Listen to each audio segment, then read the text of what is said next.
ele tem três fatores que o colocam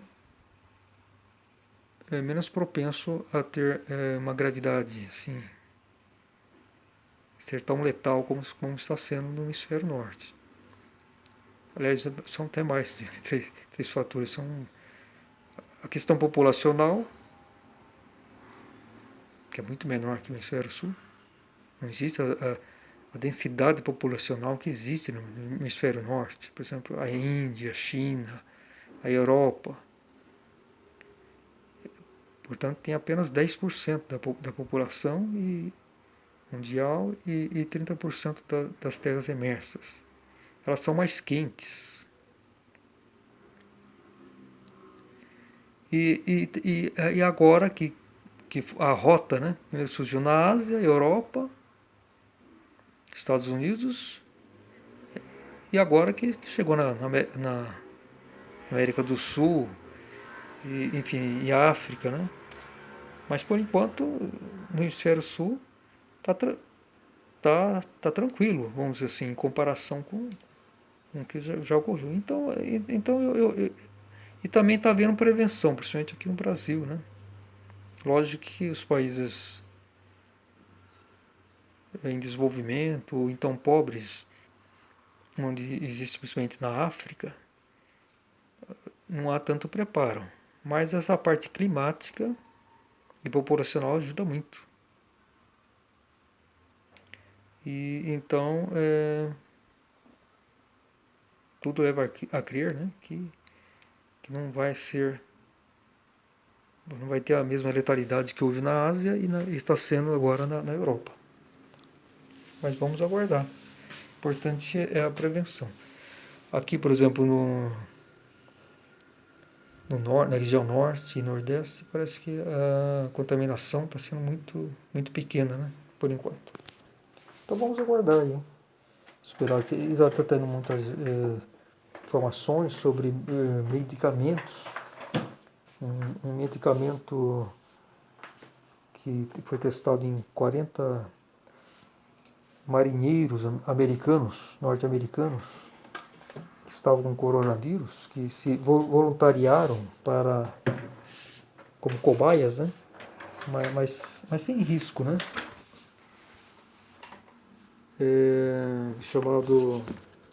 Medicamento chamado hidroxicloroquina, associado a medicamento azitromicina. Esse hidroxicloroquina é um medicamento que se usa para malária, principalmente, ou talvez para outras coisas também. E é fabricado pela Bayer. E é um medicamento de baixo custo.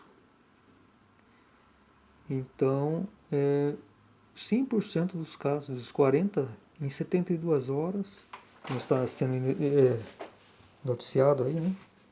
Donald Trump, que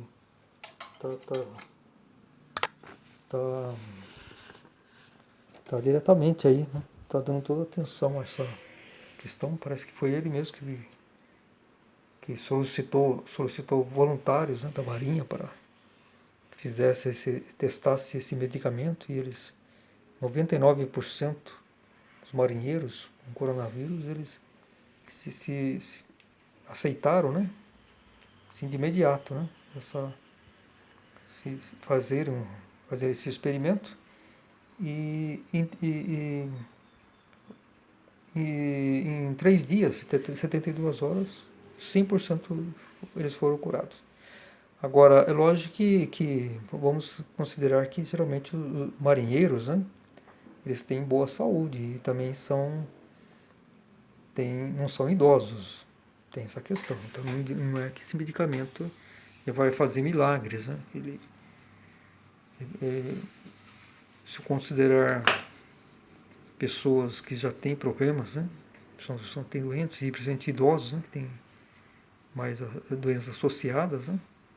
Que é a baixa imunidade. Então,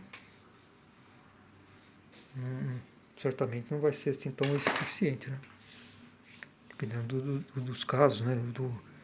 Do grau que está da doença. Mas, pelo que se testou aí, para pessoas não idosas, penso que os marinheiros não eram idosos, na faixa de, talvez de uma idade entre, uma idade média aí de, sei lá, 30, 40 anos. Pô, deu 100% de resultado. Então isso é uma notícia muito boa. As vacinas demoram mais, né? Encontrar vacinas eficientes, mas já está sendo testada vacinas na China e nos Estados Unidos também.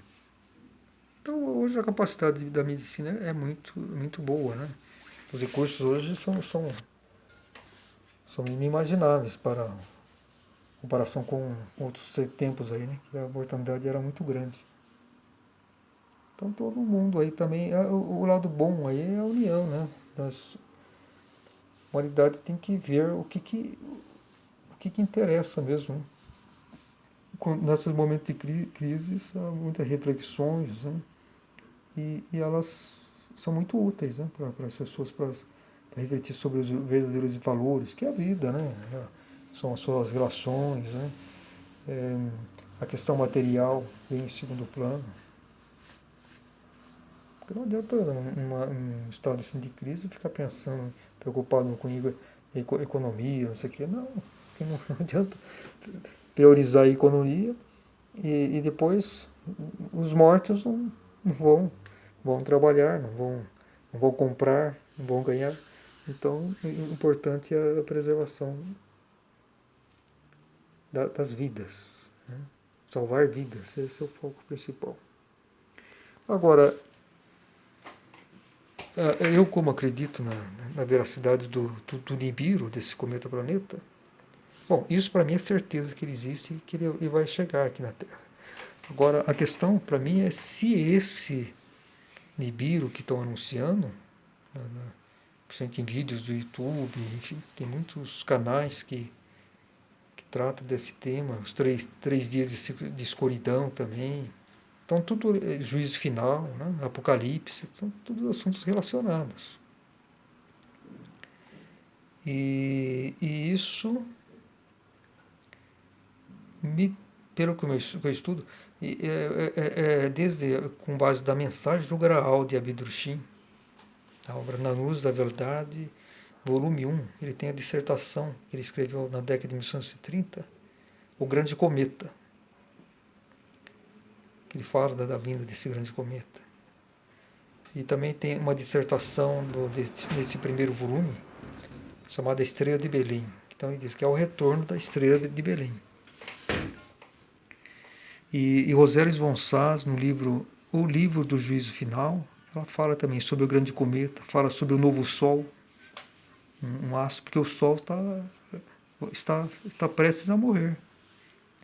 E justamente com a vinda de Nibiru, pelo que eu estudei, é ele que vai possibilitar a morte do Sol, vai provocar, seja de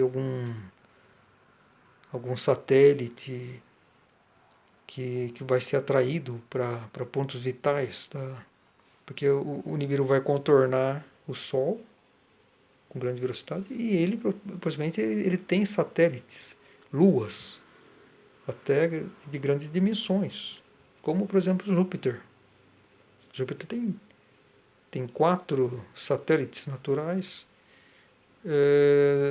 equivalente ao tamanho da nossa Lua, né? Ou até maiores, né? Sem contar outros menores, né? Que dão aí por volta de 60 satélites. Nibiru, devido à sua massa, ele deve ter também já existem fatos, né? Relatos aí que ele teria em torno de 10 luas, coisa assim em volta, fora os detritos que ele traz na sua gigantesca cauda, que pode ser de comprimento de uma unidade astronômica. que seria mais ou menos 150 milhões de quilômetros ou até mais. E quando ele passar pelo sistema de asteroides, que é o cinturão de Kuiper, que é chamado de asteroides, né? Entre Marte e Júpiter, ele vai atrair muitos deles, pequenos, grandes, para a sua cauda. Né? E quando ele contorna o Sol, na volta, ele vai com grande velocidade, porque ele pode alcançar uma velocidade de 300 km por segundo, uma coisa assim, né? Vai aumentando a velocidade, né? E faz aquele efeito Stirling, né? Que chama, que depois de contornar, ele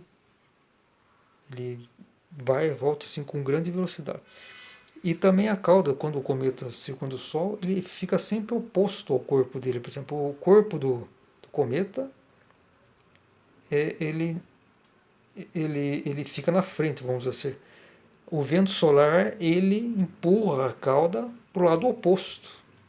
Então, justamente quando ele contornar o Sol, primeiro vai ser a cauda dele que vai atingir a Terra, com seus detritos, né, coisa assim. Vai paralisar a rotação da Terra. Estudiosos dizem sobre isso. Os polos vão ser mudados. Então, agora, veja só. Em julho, agora vai ter alinhamento da Terra, a máxima aproximação, né, da Terra. Me parece que o Sol também, o Sol, Terra e o Nibiru. E aí, nessa ocasião, o Nibiru já vai estar bem próximo, coisa assim de uma 4 unidades astronômicas da Terra. Então, nessa época de julho, principalmente, ele já poderá ser visível ao olho nu, possivelmente, porque também ele já deve estar chegando, então, mesmo já transitando no cinturão de Kuiper, onde está entre Marte e Júpiter. E ao mesmo tempo que ele vai se aproximando, ele vai refletindo a luz do Sol. Então é isso. Eu procurei dar umas pinceladas. Nas minhas notas do Facebook, eu tenho uma nota que eu escrevi exatamente sobre isso. Eu falei Nêmesis, que seria a estrela marrom, seria o novo Sol, que Rosérias Gonçalves fala, que vai substituir o nosso Sol e vai ter uma nova família de planetas. Tanto os que têm Nêmesis, que teria pelo menos 7 planetas, quanto os nossos aqui. Mais ou menos isso. Vai ser então um novo sistema. No final dos 3 dias de escuridão, a Terra vai ser iluminada pelo novo Sol. E o Sol, ele está prestes a se tornar uma estrela vermelha, gigante vermelha, para em seguida se tornar uma anã marrom. Não, anã marrom não, anã branca, do tamanho da Terra.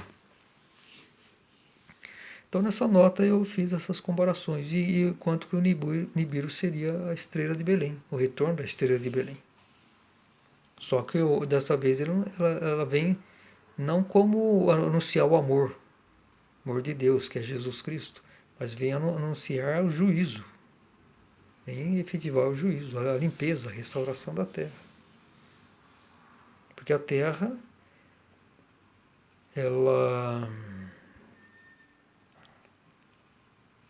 o prazo para que a humanidade vivesse aqui na Terra de 3 milhões de anos foi encerrado. Nós encarnamos aqui na Terra há 3 milhões de anos. E no início, com poucas encarnações, o espírito já se autoconscientizava e retornava para o paraíso, em um estado consciente, porque nós somos espíritos em desenvolvimento.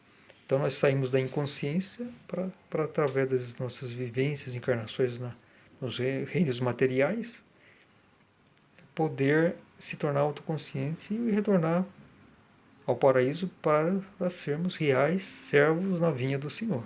Esse é o objetivo. Mas devido ao apego à matéria, às tentações, ao pecado hereditário, o pecado hereditário foi quando nós começamos a privilegiar só o intelecto, começamos nos entusiasmar pelas nossas obras e cada vez fica cada vez mais preso aqui na Terra, né? E nossa espiritualidade foi sendo deixado para trás, paulatinamente, porque o que nos liga aqui na Terra, aqui, que nos prende à Terra, é nosso cérebro, né? Nosso intelecto. Enquanto que o cerebelo é a nossa antena intuitiva. O cerebelo vamos supor, onde nos liga ao espírito, à intuição. Então tem que haver aqui na Terra um equilíbrio. Porque o cérebro ele serve só para a nossa atuação aqui na Terra, para o espírito poder atuar com eficiência aqui na Terra, realizar obras. Mas tem que haver essa harmonia. Então o pecado hereditário foi isso. Foi a partir do momento quando começamos a privilegiar o intelecto. Cada vez precisamos encarnar mais vezes aqui na Terra para obter a autoconsciência e muitos ficam presos e se perdem para sempre. Então esse foi o pecado hereditário. Não, o pecado original. Enquanto que o pecado hereditário foi que, devido a essa opção que nós fizemos pelo intelecto, cada vez mais o nosso cérebro frontal, né, o cérebro anterior, ele começou a crescer desproporcionalmente em relação ao cerebelo. E passou de geração para geração. Porque as crianças já nascem com esse cérebro deformado, desproporcional em relação ao cerebelo. E cada vez o cerebelo começou a ficar atrofiado, diminuir seu volume, sua presença. Né? E com isso ele foi ficando cada vez mais fora de conexão com o nosso espírito. Então aí seria o pecado hereditário. E isso Abdursim, na mensagem do Graal, na luz da verdade, sempre fala sobre essa questão. Que nós somos seres espirituais, temos que privilegiar o espírito e não a matéria. Então isso, eu já falei, acho que o suficiente, né, sobre essa questão de coronavírus e o grande cometa, que é Nibiru. Coronavírus e Nibiru. Então, é algo que eu creio que, aparentemente, a questão do coronavírus, em 2, 3 meses, já vai estar solucionada no mundo. Não sei quanto número vai ser de vítimas. Atualmente, mais ou menos 15 mil vítimas fatais no mundo todo, aproximadamente 200 mil contaminados. A última notícia que eu li ontem, que na Itália eles, após atingir mais de 700 mortes, mais ou menos que 700, aproximadamente 750 mortes, parece que foi no sábado. No domingo esse número diminuiu, acho que uns 10%. Então eles estão com a esperança que esteja próximo de atingir o pico de contaminação. Os novos casos de contaminação também diminuíram, então tem que esperar uns 2, 3 dias para ver a evolução, se é de fato está agora em decrescente, né? Os casos, né? O pico, então, já teria sido atingido. Então, isso é uma boa notícia. Na Espanha eu não sei como que está. Assim, temos assim, aparentemente tá crescendo, né? Está crescendo. E o pico, não sei se também estaria próximo a ser atingido, não sei. Aqui no Brasil existe, já ouvi falar que seria em junho que atingiria o pico. Não sei. Aqui tem que ver as condições, né?